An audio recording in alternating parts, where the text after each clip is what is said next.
Welcome back to Unemployed with Anna Roisman. I love saying it. You know, unemployed just rings true to me right now. I guess because it's Sunday, but also it was a slower week. So I felt very unemployed this week. But you know what? Next week is a new week, so it could be very busy. I'm very excited for our episode today. I mean, I gotta say, we have one of the hottest comedians in New York City on, and she's a fellow Jewess, and I love seeing this girl whenever I run into her. And you know what? After this, she'll be my best friend, so it'll happen even more. But she's a very funny comedian, a songwriter. You might know her hit song, 100 Tampons. I mean, it went super viral all over the internet, all over TikTok. If you haven't, literally go to her TikTok after this and watch it. But you can catch her performing stand-up and singing all over New York. We've got Marcia Belsky with us today. Hey, Marcia. Yay. Yes. Thank you so much for having me. Look so at happy her. to be here. Thank you for being here. I mean, you look great. You got this beautiful mural behind you. She's, rocking It's a tapestry. A tapestry gorgeous. from Society 6. Love. I don't work for them, but they just got a free ad. Bleep it so that people don't know. Oh my God. How are you? How are you on this beautiful, it's Marathon Sunday in New York City. Yes, I didn't realize that. I used to live on Bedford Ave, right on the Marathon route. So I could watch it from I lived in a 6th floor walk up. And it was actually really beautiful because I never gave a shit about the marathon, but where I could be stationary and warm and watch thousands and thousands of runners just accomplish this big deal thing. It was actually really beautiful. I was okay, I kind of get it now, but I would never sort of go to a marathon. You know what I mean, of my own free will, but it was great. It was great when we just lived right there. So Yeah, I didn't realize it was happening today. We did so congrats. I wouldn't go. I know it's I get emotional watching them. I'm like, wow, you're doing something I could never do. Oh, and there are people cheering for them and they're waving back and it's so cute. I got emotional. There was a girl and she was running it and her friends saw her. I'm like, wow, they, and she stopped and hugged them and then kept on going. I'm like, oh my God, she found her people out of thousands of people. I love that too. It's cool because it goes throughout all 5 boroughs. So people will be like, hey, we'll be at mile 24 or whatever, and they'll give their friends water. And there are people set up along the way who just go to give total strangers water and granola bars. I think it's a sweet thing. There was a woman with a box of donuts and she was holding a donut out and I literally was tempted to be I haven't had breakfast. I'm not running, but can I please have one? My experience with the marathon too is where you're don't realize it's happening and then you have to get across the street, but there's truly no way for you to get the block over that you need to, or you're in an Uber and they're look, you're I don't know. I've had to be I don't know how I'm going to get there. There's a marathon. It's funny because this morning I literally was we should go to that donut place in Greenpoint. And Jared's we're never going to get across. You can't. Don't go anywhere. And here I am trying to walk to get a donut. These people are fucking rushing, running 26 miles. I know. I will say it's such extreme exercise for me that no part of me envies it or wants to do it. Yeah. I completely respect absolutely everybody who does it. I think it's my dad did a marathon, I think. I think it's a totally amazing thing. But it's not the type of thing where I'm seeing someone working out and eating a bagel and feeling bad. I'm watching them being yeah, no, I love my bagel I'm eating right now. I would never want to do that. We're both happy in our lives. I'm completely with you. I can't run more than, I don't run, but 2 miles, you won't. Yeah. I like to run on a treadmill. I can't run on the street. I like to run on a treadmill, but I can't, I love my exercise in pandemic has been long walks. I just love hours. I could walk for hours and I'll be tired when I get home, but in it, I don't feel like shit. That's exercise I have to do. I like running on a treadmill occasionally, but I don't like exercise where the whole time I'm doing it, I'm I'm fucking miserable. I can't wait for this to be done. I need to be able to enjoy it. So it has to be very light yoga or a long walk. You need a balance. I got you. Exactly. Ellen, did you watch any of the marathon today? I didn't. I just saw them setting up the blocking off the roads last night as on my way home from the movies. Nice. Like someone who's never heard of the marathon is like, what the fuck is going on? We were driving up through South Williamsburg yesterday, like last night, coming home from the bar, and it was hard to get home because all the cops were trying to get the cars off the street on Bedford Ave, and like, you know, it's a very Orthodox community there, and people were angry and they didn't want to move their cars, and it was like mayhem out there. I was like, oh shit, like I guess it was weird. I didn't even think about that, making everybody move their cars. That would be annoying. They were just like towing shit. They didn't care. Wow. They were like, well, we'll get rid of them. People got to run, you know? People got to run. So how have you been? How is your, you know, employed situation in the last, I feel like it's 7 years of a pandemic, however long we've been in this, a year and a half, yeah. 2 years. My employment situation's been interesting in the pandemic. Like, yeah, I feel really lucky. But like when the pandemic started, I was working at this nonprofit, and it was hard for me because like the hours were like very, like they cut my hours basically being like, we don't like need you that much, but I was still doing like a ton of work because I was essentially on call for like whenever they needed me. But then they were like, well, you only probably did an hour or two of work today. And I'm like, ugh. So, because it wasn't like a salaried job. And so you were working basically full time for them, or like a lot before the pandemic, right? Like, yeah, I was. But you were working in person for them before, yeah, in person, and like it was nice because like before the pandemic, like, you know, it was not a full time job, but like I had enough hours, so it was a nice balance with comedy because like they were chill. So like if I literally had to leave for like 2 weeks, even though because I wasn't getting paid for it, so I would just be like. You know, right before the pandemic, I traveled to Europe with our friend Millie Tamaris. Yes, I remember. Oh my God, I remembered that trip and being like, they're gonna get stuck in Europe. Like, I mean, it was crazy because I feel really like blessed, like because we got back. Because also people don't understand, like in hindsight, like at the time we knew about COVID, but nobody knew that it was going to be anything different than like swine flu, which did not like.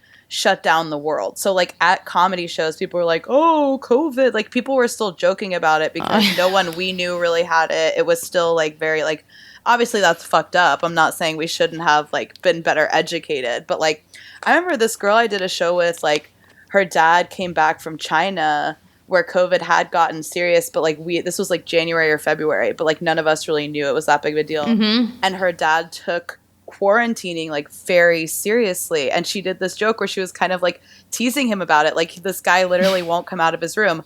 Looking back, it's like this, he was just doing the right thing that you're supposed to do. Like, right, I'm like smartest man. Yeah, was just trying to not get his family sick with COVID, so he like came back and completely stayed in his room for 2 weeks and like would not leave for anything, like, you know. Yeah. We had no idea. I mean, I recorded the podcast with someone literally like the day before shutdown, and we were both like, I think my show's canceled tomorrow night. Like, exactly. Oh, bummer. We've been I came back from Europe with a cough, like, but still just felt like it was a cold. And we also were just sort of learning that, like, for healthy, like, young people, sometimes COVID just kind of looked like a cold and it was different for everybody and stuff like that. I think I fully got it in Europe, but we came back and then 2 days later, travel shut down. So like I came back, I went to work, was like coughing. They're like, go home, and then work from home after that forever. Like, so there's still shit. I went into like my old office and like my friend like sent me, you know, I had like food stashed in my drawers and stuff. She's like, can we throw this away? I'm like, yeah, I mean, it's so old now. That was what was crazy is people going back to their offices after like a year and a half, and there's like a tangerine they left on their desk that's been like rotted. So true. You know. Oh God. So that was, and then I got to quit that in November because I found this like full-time job working customer support for a food delivery app. Okay. This was a year ago? This was, a year ago now at this point. And I was so grateful for that because a comic hooked me up with it, and it gave me, like, I was not having consistent income throughout the pandemic, so it was kind of stressful because I was just sitting around a lot but didn't have a lot of money to spend. Like, I wasn't online shopping at the beginning of the pandemic. Like, I didn't have extra spending money. Same. We were laid off on February 14th, 2020. a month. Valentine's Day? 1 month before the pandemic. So yeah, we were already like stranded. They laid off on Valentine's Day? You know? Yeah, it was like the Valentine's Day massacre. It really was. Like, mowed down. But it was funny because because really cold actually though, because like people do have to like go out to dates with their like spouses and stuff, and then you're gonna be grumpy as hell. It's actually my my anniversary with my boyfriend. So it did put a damper on things.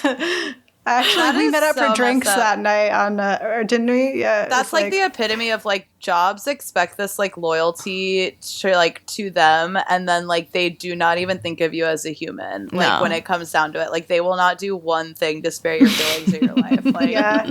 Well, they usually do it like on a Friday. I think that's their way of being like, well, it's the end of the week. They'll have the weekend to like cope with it, but I mean, wait till Monday. Like give people the week like that. I don't know. Like. I guess I don't know how to handle that if Valentine's Day falls on a Friday and you were planning on laying off the entire fucking team, but...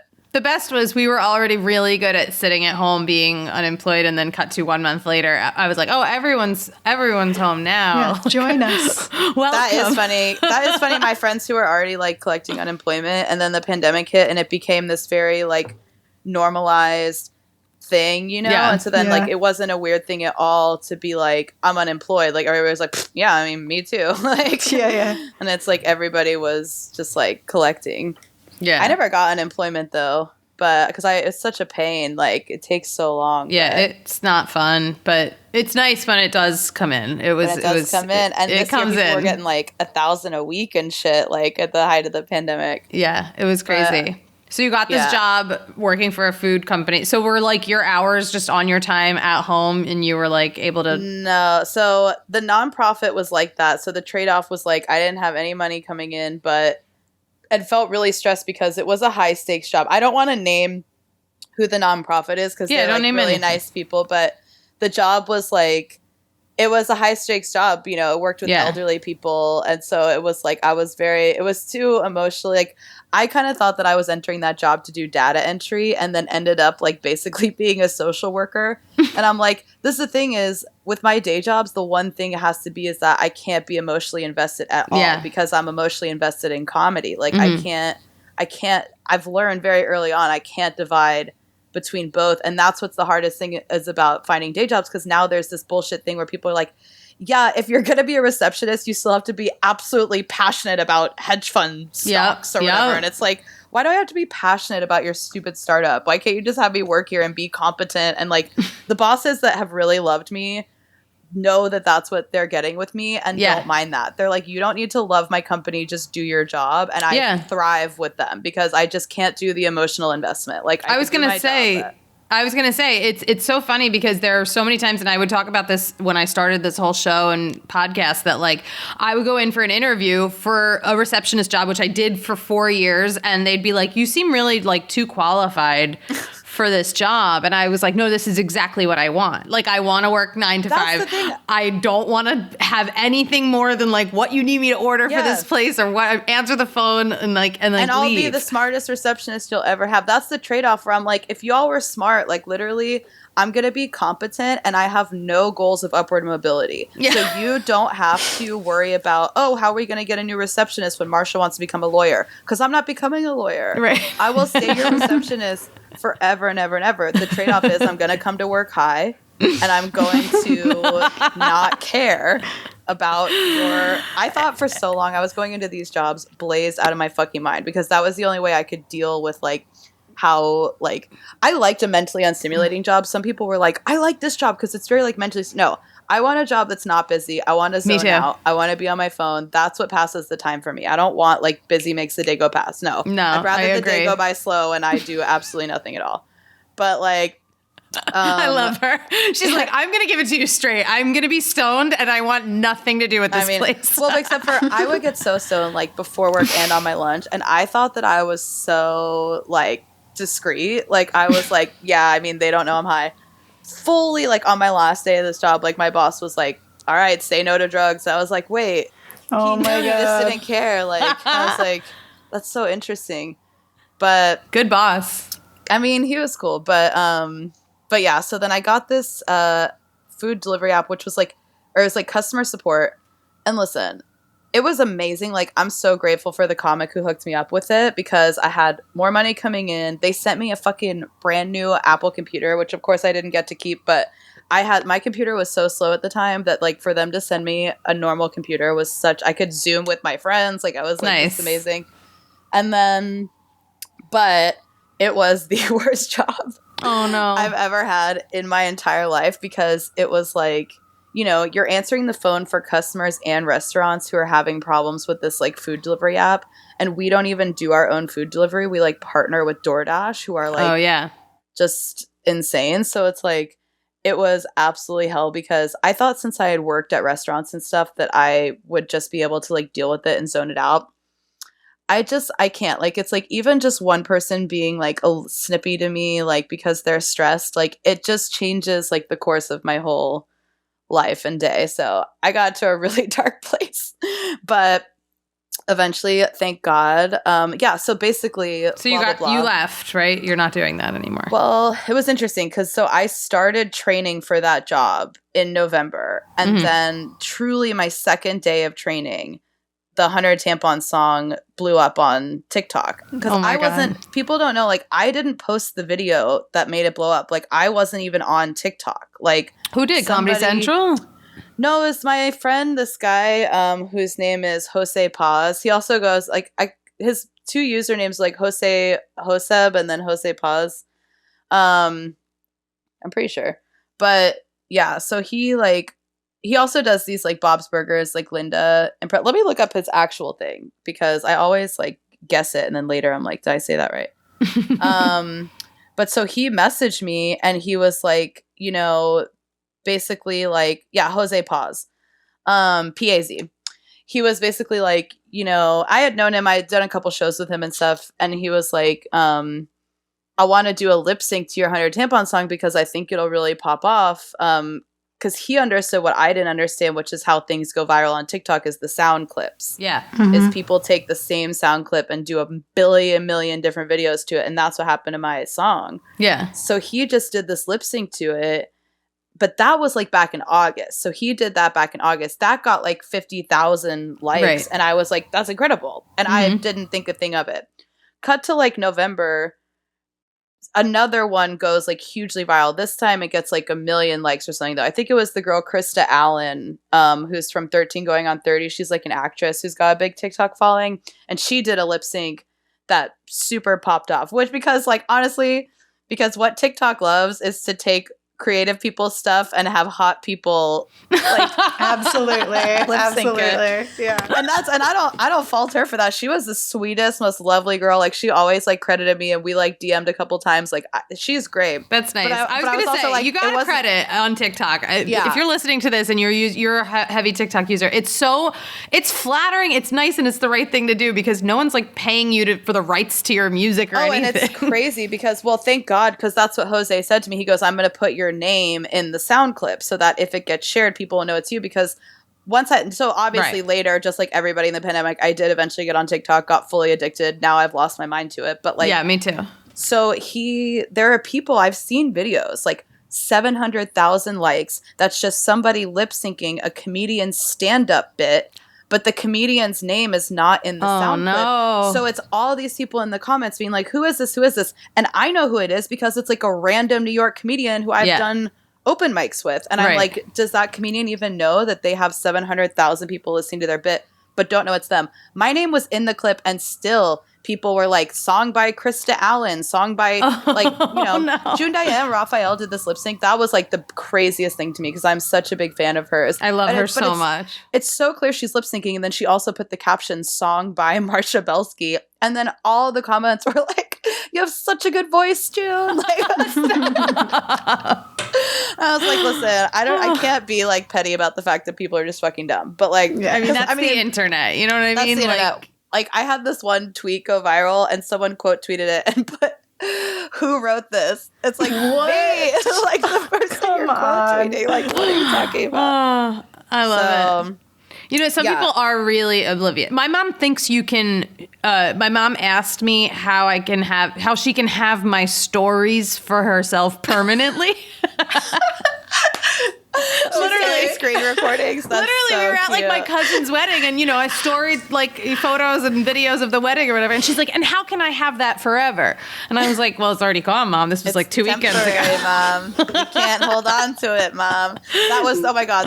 The funniest was, so Demi Lovato shared to her stories a clip of Krista Allen lip syncing my song. Okay. Having to explain that to my mother was the most complicated conversation I've ever had in my life. She's like, so Demi Lovato shared her singing it. I'm like, no, she shared a different actress lip syncing it, but it's my voice. It's but she's like literally, I could show you the text. It's like, it was like 30 minutes of me just trying to explain the different levels of what she technically posted. That was mine. God. I was like, nobody knows it's me, Mom, but she did share it. But, I love it. Oh my God. So basically that song went viral right when I started that job. So it was this very like kind of emotionally tough like juxtaposition for me, because I was not like feeling like really like the happiness of like the moment, because I was very stressed You were training. by this job. And then once I started the job, it was brutal. So I'm like trying to be like, how do I capitalize on this 100 tampons? How do I start making money? This is what I've always wanted. Yeah. But like the reality was like people like being the most abusive I've ever had to deal with at a job. It wasn't the company's fault. Honestly, like they were a pretty good place to work. They give really good benefits, and they like, whenever you tell them people are mean, you're allowed to like, if someone like cusses you out, you're allowed to like hang up on them. You know? But right, but that's the job you're doing, is people will fucking call and bitch you out because their food is wrong, and so you don't you're feel like you're not even a part of the restaurant, you're not even a part of the delivery process. You're just like this like obscure person in the ether who they have to like, who gets the shit thrown at them. Exactly. Like, because that was the thing too. I had no authority, so they were just like yelling at me, and I can't even do anything to fix it, which is like, at least if you work customer support, the whole thing is normally whatever. But so that's why it's like, people don't get that with comedy. Like sometimes, at least for me, like that's kind of the hardest part, because it's like, I don't really feel like Marcia Belsky, the comedian, can't really like see that side of myself when I'm very like deep in like to these like very stressful, because I was like, it was like 9-hour shifts, 5 days a week. So it was a full-time job, which I needed during the pandemic. I was like really grateful for, but like, it was just like very degrading. So I don't feel like, it's like, on my phone, people are like, you're a star. And it's like, I could not have felt less like that in that moment. But I didn't want to be like ungrateful. It's like, I still felt, extremely like, but it was just weird because I didn't I'm bummed about that, because I remember seeing it. I probably even DM'd you or texted you. I was like, oh my God, like you're killing it right now. It was everywhere. It was like, now I can look back and be like, and I'm, I feel happy and stuff. But I think that's what was really hard at the time, is because I was being like flooded with all these congratulations, and I like really wanted to be like happy for myself. But I was so stressed, like, and really, really like kind of in a dark place. And so like, so then it'll happen again though. Like if it, you know what I mean? Like you have so much, all of your any song you put out there, I feel like you have such, your voice so well that it's obvious that it'll happen again. Like you just had to, you do. I really think you have like, from your musicals to like, your songs, like you figured out like, who is Marcia the comedian? And I've seen you like grow, and I feel like it's, if you couldn't enjoy that moment on TikTok, because TikTok they give you it when they feel like it. Give and they take, exactly. Right? I had that one with one of my videos, and then you're like, oh my God, I made it. And then you're like, nope, cut to a couple months, maybe you'll get a big one again, but who knows? Oh my God, that is funny. Yeah, because I started doing like a couple just like random like non-singing like videos for TikTok, and then one of them like really popped off, and I'm like, wow, I'm just like so good at this. This is easy. And then like tried to do more, and like nothing. Like I was like, actually, this is embarrassing. No, it comes and goes. Like I do them all the time. I love the app. I think it's so fun. It's just, you lose yourself on it. You're not like staring at Instagram where you're like, wow, I feel like a loser. I'm not doing as many shows as other people. Oh, they're on tour. They're opening. And I'm like, wow. TikTok, I'm like, wow, I'm going to make this fucking pasta dish that this random lady's making. I love the recipes on TikTok. That's my favorite part. But, so then it was nice, because then basically cut to like June, and I was like really at the end of my rope with this job already, which I had planned like on being there for like a couple years, and I was like, no, I'll probably die if I do that. I love that you planned on being there a couple of years. You set yourself up. I was like, it's a good stable job. I can work from home even after the pandemic's over. I was like, how was I thinking that? Like, because that was the thing too. I was locked in like from 11 to 9 p.m. I was just like sitting in my fucking house, and I wasn't even going on walks. Like, and it was winter. It got so bad. I would, as soon as work ended, all my brain could do, I would turn on Glee because it was like mush. That's how depressed I was, because it was just like peas and mush for my brain. You needed Glee. I don't know what it is, dude. Like something about like I love you. And like, and it's like, because it's the show. It's like, I literally like. It's so bad, but it like has enough plot that my brain can be like entertained and I'll stay off my phone. Yeah. But like it's so horrible that I can also like watch it like detached and ironically like. But that got depressing too, because I was like watching this awful show, having dreams of like Leah Michelle at night. I mean, like I'm gonna fucking kill myself, like. And then, but then yeah. So then I got to quit this job in June because of the 100 tampons thing. Like I had these like jingles. And like a couple gigs come in like right at the perfect time. Amazing. So that I was like, you know what? It all works out. It all works out eventually. And like, you know, have been just kind of like gigging, like, you know, gig to gig since then, which has been like really, really nice. So it's a different type of anxiety, but I kind of made a choice of like, I'd rather have that anxiety of like, you know, being nervous, like, cause you got to get a big check every month or two, basically, than have the stability of like a 50-hour-a-week day job where I feel like I'm not working towards any of my goals. Yeah. You know what I mean? But I'm busy all the time. That's where I'm the most depressed, is like when I'm busy all the time working towards nothing that I love. Like that is just the worst feeling. I mean, you just said it. Like I chose to do it, you know, God bless, but like that's what I've been doing. I'm like for the listeners at home, Anna just knocked on her head. Because that check better fucking happen next month. You know what I mean? But it's funny because there is a time, and I think you go through phases in your life where you need that stability. And I think there's a lot of people, we've talked to a lot of people on this podcast who have jobs that they're like, well, you know, it pays the bills, but is it fulfilling? Maybe not. And if you have other goals, like it sucks, but you have to take that chance, you know, like even if you have a little money saved up, like just the more you have time to focus on like what you really want to be doing, something comes out of it. Like you put out your song. It might not be that song, you know, maybe you didn't get a platinum record off that song, but you booked some jingles, or you got this, or you got that, or, you know, people saw it and they want you for other things. And I think it kind of evens out, because like I realize when I'm like working at jobs like that and I'm making a good amount of money, I spend so much more money on like retail therapy and drinks and food, like seamless, because it's my only source of like joy and serotonin. Like, and so I was like, it kind of evens out financially, because I'm like, all right, well, I have more time to cook now. So I don't order in as much when I'm not working, because I understand I don't have that money to burn, you know? And it's like, that's fine with me. And then it's like, occasionally I get a seamless, and it's really nice. But it's like, some people can find that stability, but I also reach the point with my jobs where like I would be like genuinely pissed off that they like expect me to do the job that they hired me for. And I'm like, well, that's not fair to them, because like, you know, they hired me to do this job, and I get in there like instantly like, that's not going to work for me. She's like, I need a long lunch hour. And I also rally people around me, because that's what I had to realize about myself. I have a personality, whether I like it or not, where like if I start bitching to people, it makes them start thinking about things. Like, so like I did that at my last job, where I'm like, you know, it is actually kind of bullshit that they partner with DoorDash and like leave it all on us, and like start listing the issues with all the abuse we have to tolerate and how they can fix it, A, B, and C. And all my coworkers are like, wait, yeah, that is pretty fucked up. Like, I'm always like unionizing. Lead the revolution, Marcia. You got this. We stand behind you. And bosses do not like me for that, because like when I'm unhappy, I think they know that it's gonna like.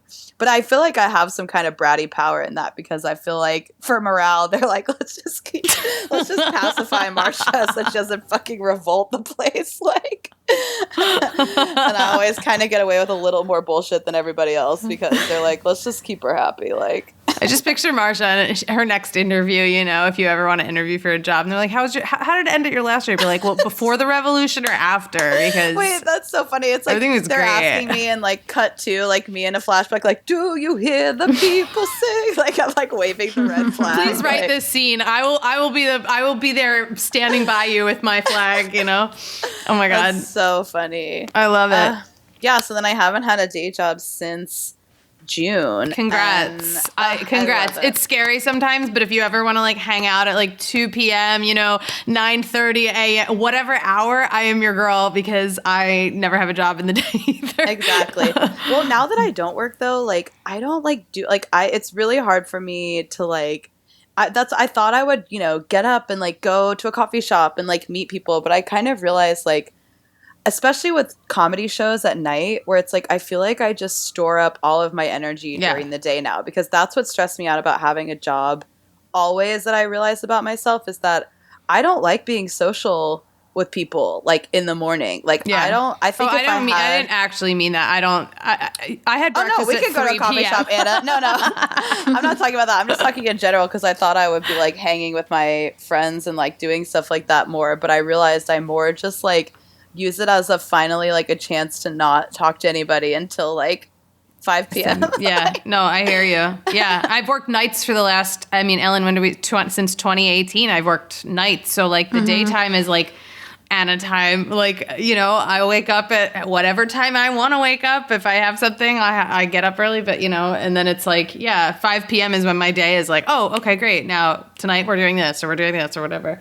Yes, I love it. But then the problem is like the stuff I would use to decompress when I had a job, I can't do now because then it's just like depression behavior where it's like, okay, if I play The Sims at like 11 in the morning and I'm unemployed, like it doesn't feel good because my body's like, you should go outside. You should get a fucking life, you loser. Like, so now I can't really like do things like that because like I'm vegging too much as is. But it is also hard because I'm still really busy. But I think when I have my relaxation now, I feel guilty because I'm like, I'm just always relaxing. I should do something.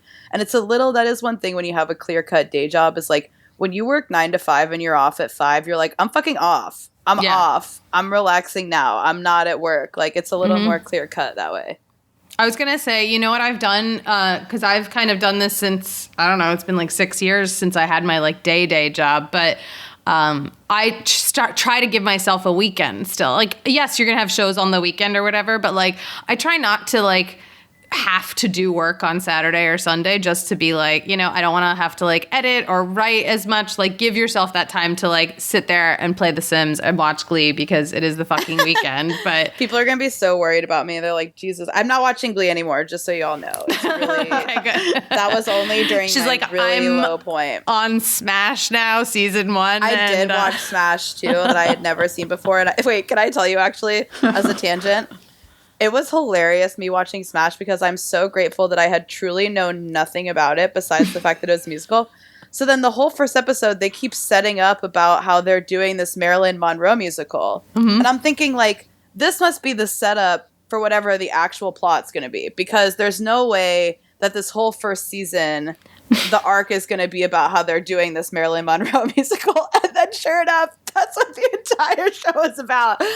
I have never laughed harder in my life than when I realized that because nothing could have prepared me where I was like, that's so such funny. A hack premise. There's no way that like that's truly what the show is about. I thought it was going to be like a joke. Like no one would want to do a Marilyn Monroe musical. Right. But then they were like, oh, that's genius. Like, I was like, oh my God. I remember when I saw it whenever it came out. I watched it like on TV back in the day. And I remember thinking like, I was like, my brain is like, going into PR mode. I'm like, oh, I know what they're going to do. They're going to just like do the show and then like it'll premiere. The actual show will happen on Broadway. And then everybody who watches TV and doesn't see Broadway is like, well, I got to see the show. I fucking watched 12, 15 episodes. I would have respected that. Yeah. And then it never happened. Cross promotion. Never, no. Also, Catherine McPhee, Republican. Republican. She once came into my restaurant, and it was like during the Smash era. I guess you can't say that legally. She was with her. I don't care. I mean, You're not a doctor. Yeah, I think you can. I was gonna say, I always talk about like, I don't remember. You remember really bad tips, and then you remember like amazing people. I don't remember her because she was also with her husband, who I believe paid. I think he's a lot older than her too. I don't remember who he was. He's the Republican, and she is too, but. Right. Yeah. I will never forget Kristen Chenoweth came into my restaurant, palmed everybody money. $20 here, $20 there, $20 there. The hostess, the front desk, the bartender, everybody. I mean, love that. And I was just like, she worked in restaurants. Like she's a girl. She's from my hometown, Tulsa, Oklahoma. And she was in like this like theater program. Like there was this youth theater program that everybody was like obsessed with because it became very prestigious. Because Kristen Chenoweth graduated from there. And I was like, I actually don't think the theater program's that good. I think she was always going to be a star and just like happened to do like theater at this like group. But and then all the people there are like, yeah, Marcia, you're right. This place is shit. It's just Kristen Chenoweth came out of it. She's like, told you. I start the revolution there. That actually was always, I do think that like theater, like, I don't respect authority properly enough to have ever thrived in theater because like my college professor basically made it clear to me, like that's how I started stand-up because my college professor like basically made it clear to me after I got ornery, like got, uppity with him about like how like, he did that like we're like his office hours and he's like, just don't know if it's gonna work with you in this like theater program, like basically like you're not ever gonna get cast in anything with me, bitch. Like, and I was like, whoa, bye. Like, you went to college for theater for.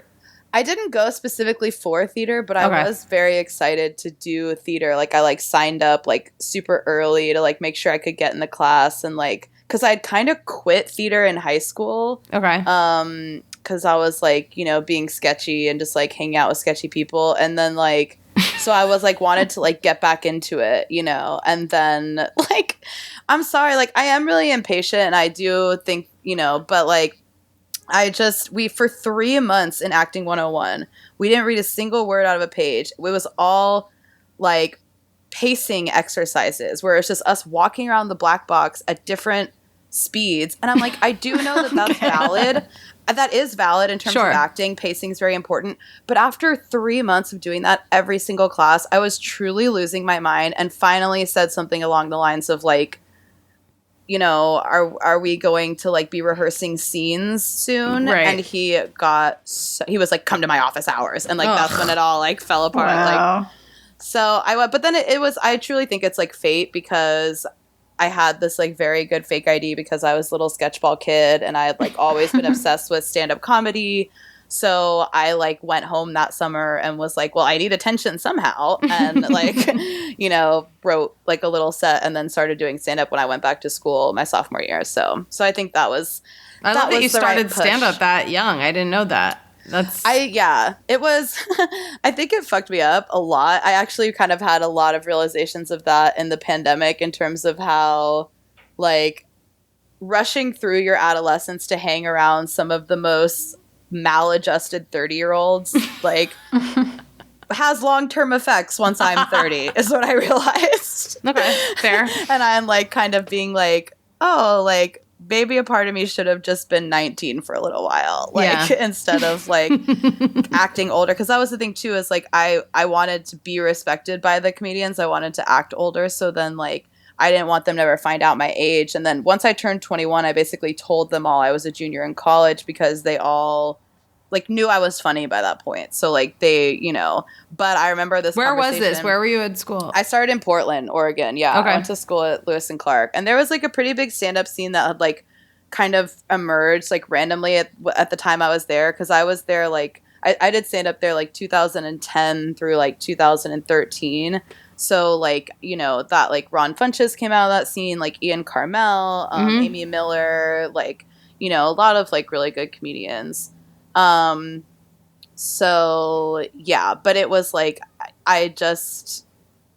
it's, like, not a healthy thing, like, because it was, like, cool, but now it's, like, because now I've been in comedy for 12 years, and I think the pandemic was the first time I'd ever had a significant break, and it made me just realize, like, you know, how much I'd sacrificed in a way for like just this being like my tunnel visioned goal for so long, and having to evaluate like what I'm even getting out of it and like what I want from it, you know? So, but I think that's good to do. And I think it's hard when none of us really had a break. You know, it's a little hard getting back into the hustle mentality, because I had a ton of shows and I was really grateful for that. But I was feeling really run down, and like it wasn't like as fun as like I wanted it to be. And that's what, like you said, it made me realize like I need to give myself a weekend from shows. Like, you know, shows aren't me being 22 just excited to drink around people anymore. It's like I'm there, you know, trying to work. So it's like I gotta like, you know, treat it more like that. I feel that right now too. Like, it's so funny. I was talking to someone. They were like, "Do you want to do a show?" They were booking me on their show, and I'm so grateful for any stage time. But I literally, my brain, I said this out loud, and Jared's like, "That's a good thing." I was like, "Wait, I can't do it. I have a Monday night, Tuesday night, and Wednesday." I go, "I don't know if I can handle 3 nights in a row." Like, I don't know that I'll feel good about like, that's a lot. It feels overwhelming now to get from, and I'm like, back before the pandemic, I wouldn't think twice about it. I'd be like, Monday, Tuesday, Wednesday. And now I do like, multiple shows a night. Now that was the big thing for me, is now if I have a show at 7, someone wants me to do 8:30, I'm like, usually I'm like, no, unless it's something I like really, really, really, really want to do, because I'm like, it's not worth the like go from this place to this place and get and I'm like then I don't even like my set. Yeah, I'm like, it's do you like have a show the following week? Exactly. It's like, be like, have me again and then I don't like my set. Exactly like you said. It's like, or I don't feel like I'm connecting with the audience, and it feels like I'm kind of, after the pandemic, what I've really tried to do is just like, if I'm being like bratty because I'm acting that like I'm obligated to be somewhere, I'm choosing to be somewhere. So it's not the people around me's fault that I'm tired and don't want to be there, because if I've chosen to be there, I need to know that that was my choice. And that's how I felt with comedy. It's like I was feeling like, why is this like, and it's like, yeah, it's a good thing like that you're booked that much. So I need to either be there, be present, or take less shows. Like, November, I'm taking a way chiller schedule, and then if I feel like it's too slow, I can book more again. You can always, like, you know, it's so true. I didn't realize that until after the pandemic, or like, you know, when shows started coming back, whenever it was, a year ago, 6 months ago, I don't know, whenever we started getting busier again. I'm like, I don't know what time is. It was May, but yeah, and it felt like I was like, ooh, I did 2 shows in a night, and I was like, I didn't like my set. Like, that was a waste of me. You know, like I felt not a waste, but you know, I'm like, I would have rather have done one show and enjoyed what I was doing and felt looser. But instead I was like, well, I didn't get here until right before I had to go on. Yes. You do the set real quick, and then you're like, okay, I guess that went well. It was a blur, because all I'm focused on is like, I have to get to this next place or else I'm going to miss that. And it was just, I was like, I don't miss that brain. Like, I don't know. And the rushing always feels rude. Like, even if it's like technically not, it just always feels like when you're like, sorry, put me up first, and then I have to leave, and like stuff like that. Like, I do, like you said, it's like I want to just be there. Yeah. And it's hard with my energy levels, because it's like, if I have 2 shows, like, I can't, it's like the offstage stuff is much harder for me at this point. Like, I love when I'm on stage. Those are the best 10 to 15 minutes of my whole night. But the waiting around to go up, the socializing, the like, that is what's really draining for me. And it's like running from spot to spot doing that.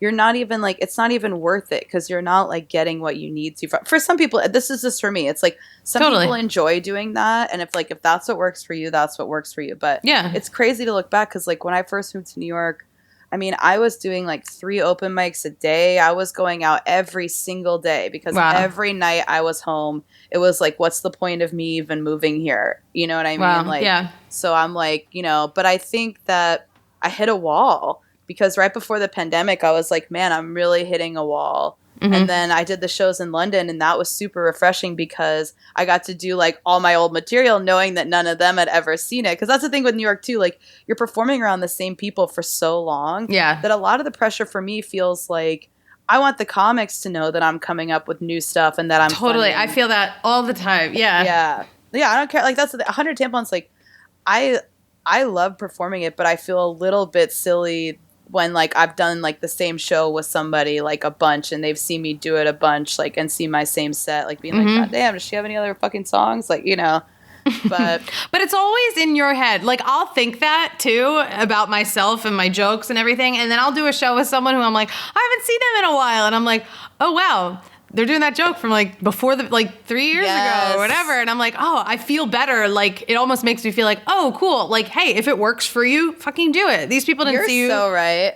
We all feel that way. I'll see people that I respect so much doing old material. And instead of being like, ugh, they're doing old material, I'm like, God, that makes me feel so much better. Absolutely. It really does. It's such a weird mind fuck. Because I'll think that too. Like, I always feel that way. And then I'm like, oh, good. Wait, you're right. Same set. I think it's because we all really admire and respect those like rare comedians who just like, you know, do a new 5 minutes every time. And they're just really funny because like they're very in the moment and they write new material and they work really, really hard. And it's like, that is a very special skill. Mm-hmm. And it's also how you keep the material engaging. I think that's what's hard too, is like, I think you tell the same joke so many times or do the same song and you kind of forget what you found funny about it in the first place. So then the laughs become a little bit less because I think the audience kind of picks up on that when you're just like phoning in the timing. But when you have like that new joke that you just like know is good, I think they could tell that you're just like so excited to tell it still. Yeah. I get really bummed when I lose that. When there's like a new joke that I'm so excited about for like a few weeks or a month.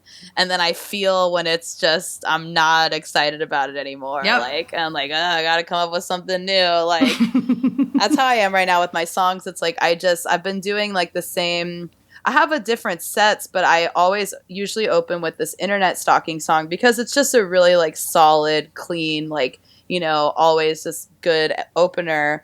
But I'm like, I need something new in that opening spot just so I'm excited about it again. Right. You want something new. And it's just like, you know, it doesn't happen like that. Like it kind of comes to you when it comes to you. You can't really force it. That's why it's like when you do these corporate songs, like, they're not ever going to be as funny as like your like organic material that comes to you. That's why these like corporate like creator accounts, like it's funny because it's like they're always trying to go viral. And it's like what you're not understanding is just from the fact that it's coming from like the Wendy's account, you have to be like so many layers of ironic for people to actually want to like engage with it and share it. Like, yeah.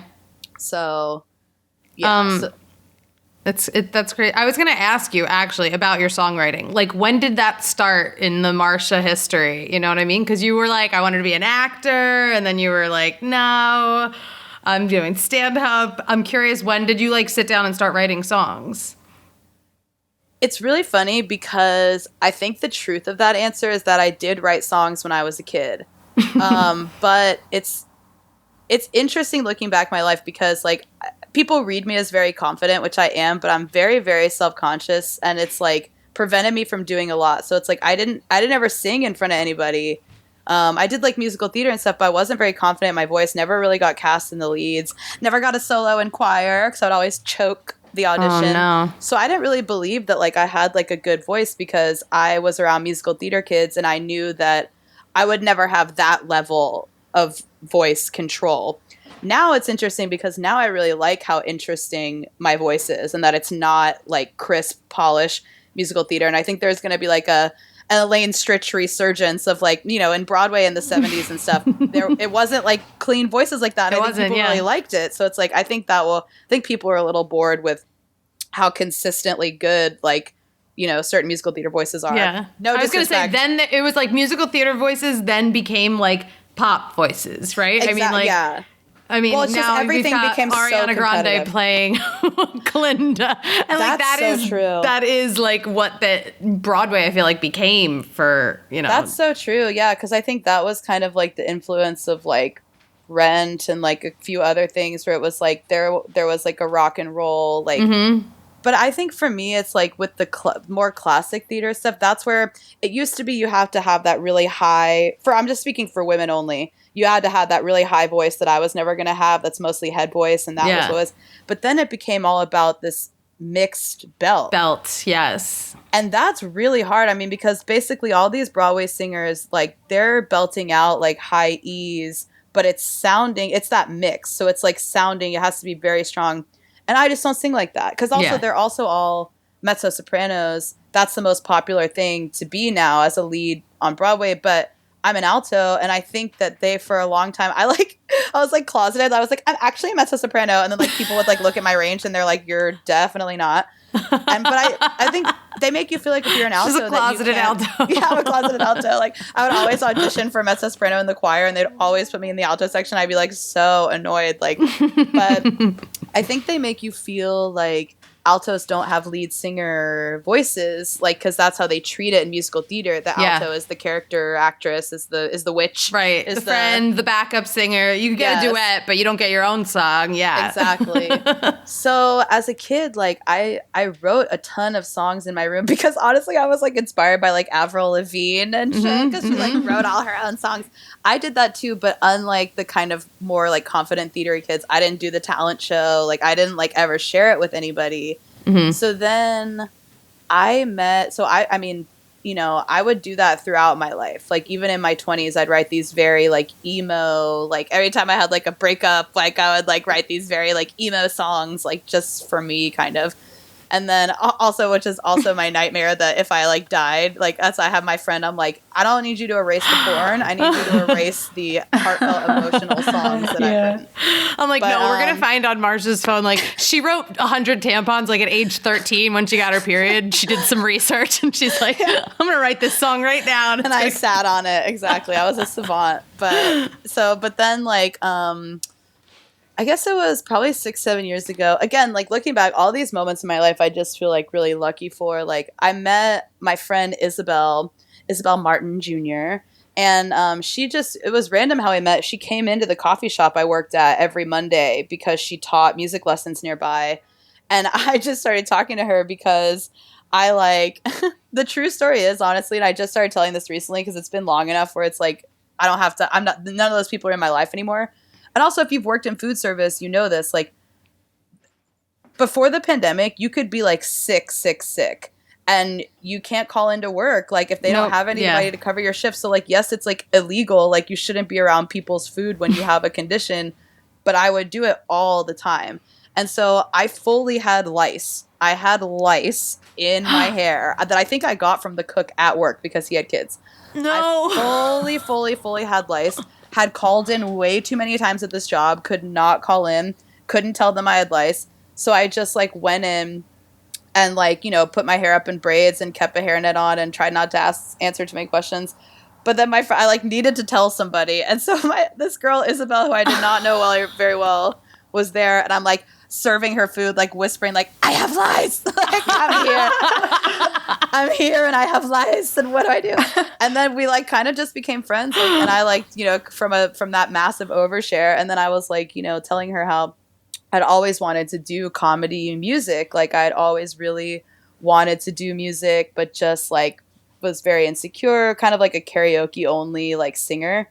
And then Isabel's so cool because like she's like a musician who's funny, and I'm like a funny person who's like decently musical, and so we work really well together. And she was like, "Well, let's jam, like let's put something together." I'm like, "Great," and she goes, "Great, I booked us a show in 2 weeks." Like I text her like a day later, she's like, "I booked us a show in 2 weeks, so we should like get something ready." And that's how we started this group called Free the Mind. Yeah. And that was like the first comedy music stuff I ever did. Like we wrote a song called All Older White Men Should Die, But Not My Dad. That was like a big hit. And then like have a bunch of other really fun songs. And so she was really like who like gave me the confidence, I think, to like access that side of myself, because I'd write a lot of the lyrics and then I'd be like, I just didn't feel confident in the music stuff. I felt confident in the lyrics and the comedy.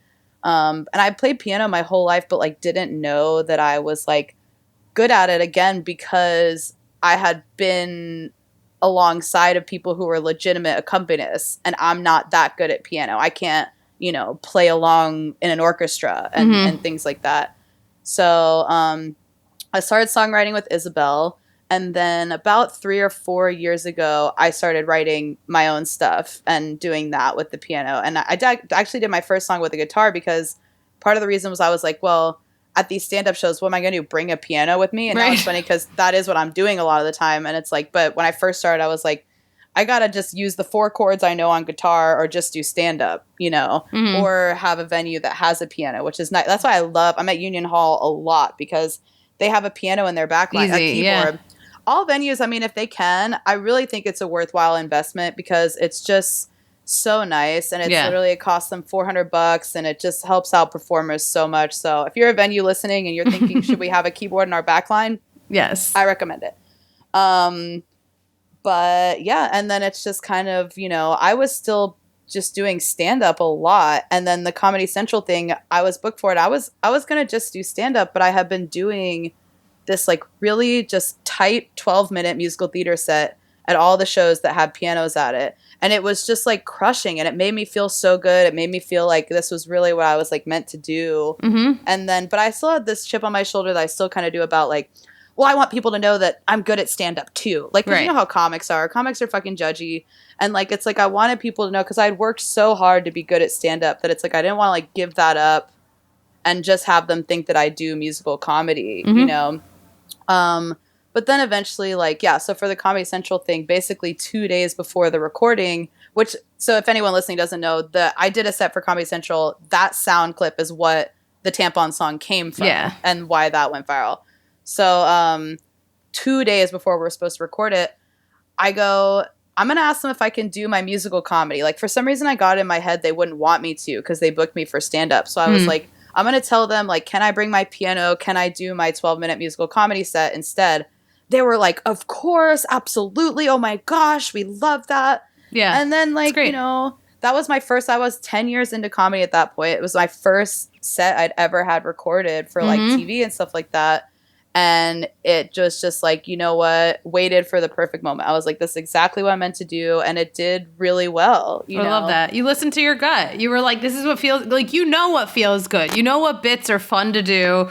You know what always, like, even if no matter what the crowd is, you knew the crowd would be good because it was a set. They were taping. You know what I mean? They're going to like warm them up or whatever, have good people. But if like you have that plus the material you really love doing right now, like, that's when it hits. Yeah. And it's all just stuff that, like you said, like I project where it's like, I think that's one of the hard parts of having been a comedian for so long is like, you forget that we're not normal in terms of like the haterness that we bring to other people and the criticism, like, you know, because we all are very critical of ourselves, very critical of others. And like, that can be a really hard community to be a part of for so long, even though I love comedians so much, you know, like, and I have all of that in myself. But I think I held back on the musical comedy for so long because musical comedy is a very easy thing for people to say that they hate because when it's done badly, of course, it is very corny and it is very hard to listen to. But I had to trust that because also I had been doing stand-up for so long, my musical comedy is different because I don't like being on stage for longer than like 5-10 seconds without a punchline. So it's like, I'm not going to give you a 3-minute song that has 2 laughs in it. Right. You know what I mean? Like,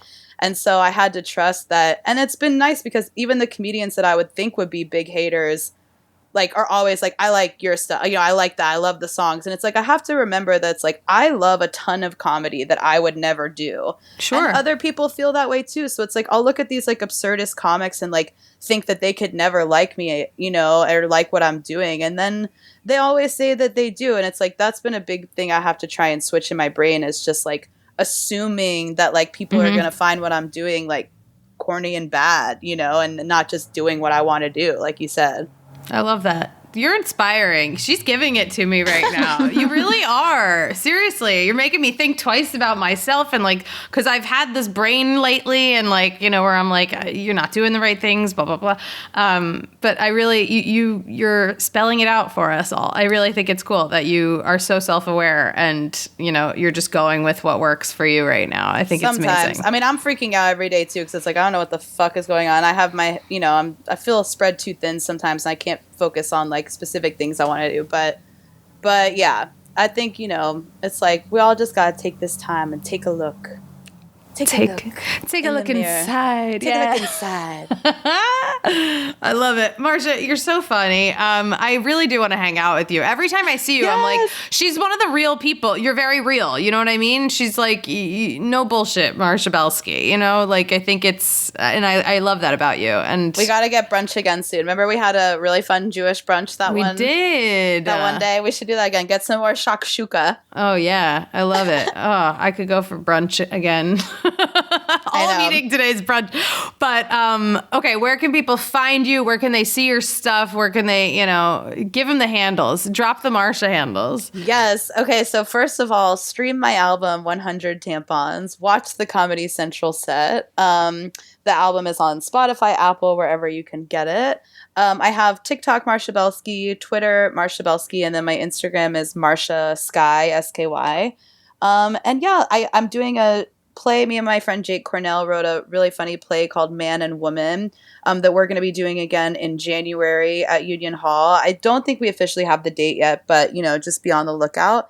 And then I also have a solo hour that I've been doing called Marcia Belsky 100 Tampons, and I am doing that next December 12th at Club Cumming. Yes. So come and see me there. Oh my God, I want to come see that so badly. I haven't been to Club Cumming. Okay, I'm there. And I can't wait for you guys to do your play again because I was out of town and I asked Jake last night when it was happening again. So it went really well and I was thrilled because I was like, they're either going to think it's Psycho or it's going to crush. And luckily it crushed. So. Oh, good. All right. Well, Ellen and I will come. We're going. Yay. Okay, perfect. Yeah. All right. Well, everybody go find Marcia because she's so great. I mean, you're so great. And you said everything I needed to hear today. So thank you for that. If no one else needed it, I did. No, they all did. Everybody did. All right, cool. Yay, bye. Bye. That was such a good episode. I love Marcia Belsky so much. I really do. She's so real. She fucking tells it like it is. She knows herself so well, Yeah, really put me in the mood for some musical comedy. I know. It made me miss doing musical. I mean, I do musical comedy, but not, I don't bring a piano. I don't know how to play piano. I don't bring a piano around town with me, but I always want to, maybe I'll get to collaborate with her, I'm going to manifest that'd it. That'd be fun. I'd love to see that. She's awesome. Ellen, how have you been? How has your employed life been? You were traveling, you are around towns. Traveling. Yeah, I traveled for work. I went to Miami for the first time ever, which was really fun. Congrats. Thank you. That's nice. That's fun. Hot. It was hot down there. Not like New York at all. I was going to say, do you mean weather? Do you mean it was sexy, man? It was a hot Miami town. Is a sexy hot town. Yeah. It is.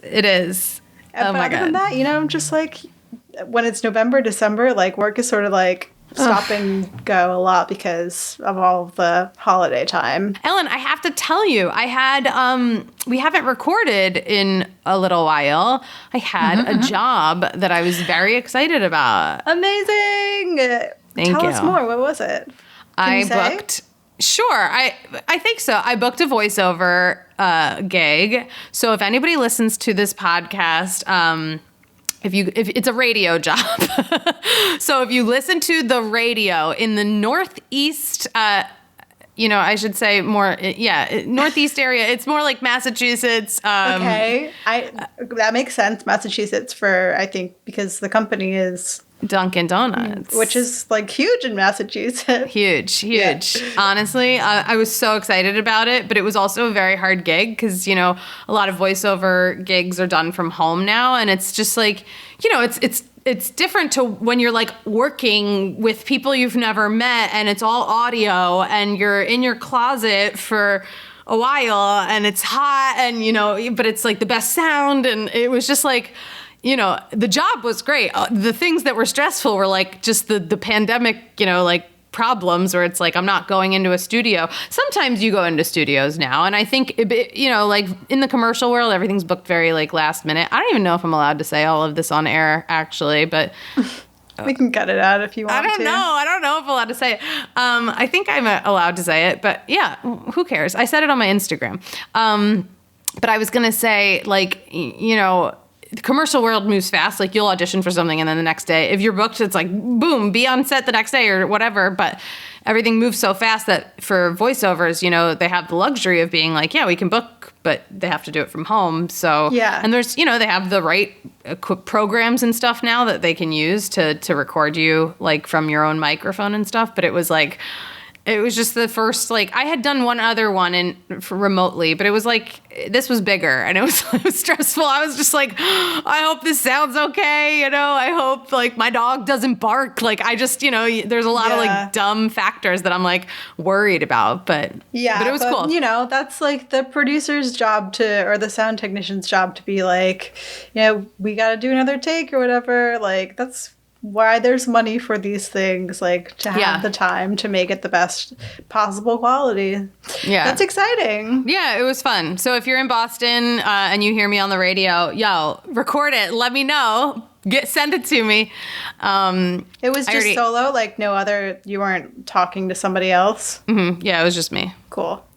Yeah, it was fun. There's 4 spots, so there's 4 different versions, like 4 different time lengths of it. So oh my God, I love it. We'll see. That's going to be so fun to hear. Yeah, now I got to just book the next one. You know what I mean? I need next month's rent coming in. So I feel like I've been trying to manifest more, Ellen. I'm really getting a little like... Yeah, we talked about that last time, I think. And I feel like it's like, you know, it's a good way to think. Sounds like you've been manifesting for yourself a little bit. Thank you. Yeah. I'm trying. You know, and I'm going to lose my shit tonight. I feel like I'm going to manifest even more tonight at Wicked. You know, when I see Broadway, my brain goes into another world. So hopefully, I hope it's as good as I remember. And I'm sure it will be, you know, just to see it again. So... I'm excited. I'm excited for that. Anyway, you guys, I got to give you the biz. Listen, we love doing this podcast. My goal, we're getting to 100 episodes. I want to do the 100th episode live. I have a dream guest, but you're going to laugh. But I don't know if she'll ever do the podcast. So we'll see. I'm going to manifest it, though. Okay, I'm going to manifest it. Should I manifest it on air, who I want on the podcast? I thought about. Yeah, sure. Why not? Okay, I want Robin, NYC, who is a Peloton instructor. She is my favorite Peloton instructor. Robin Arson, I love you. If you guys know Robin, she ran the New York City Marathon today. She's just like so inspirational and she plays bomb music and she's just like a fucking boss. And she always talks about her career change because she was a lawyer and now she's like one of the top Peloton instructors. And I just think she'd be an amazing person to chat with about like how she went through that transition because she talks about it a lot on the bike. So there you go. There you go, Robin Perfect NYC. Fit. Okay, I really want her to be on the pod. It doesn't have to be the 100th episode, any episode. You know what I mean? We'll catch her when we can catch her. But yeah, guys, go listen to all the other episodes. Spread the love of Unemployed. You know, we're here, we're doing this, and we do it for you. So if you love these episodes, please write a review. I know that sounds so like shitty to say, but like the reviews really do pump it up on Apple Podcasts. They like push it up, you know, in the numbers, in the charts and whatever. Mm-hmm. So if you can write a review, I would love that. If you have it in your heart and you want to throw a couple bucks at us every month to keep this thing going, I mean, patreon.com/unemployedpodcast.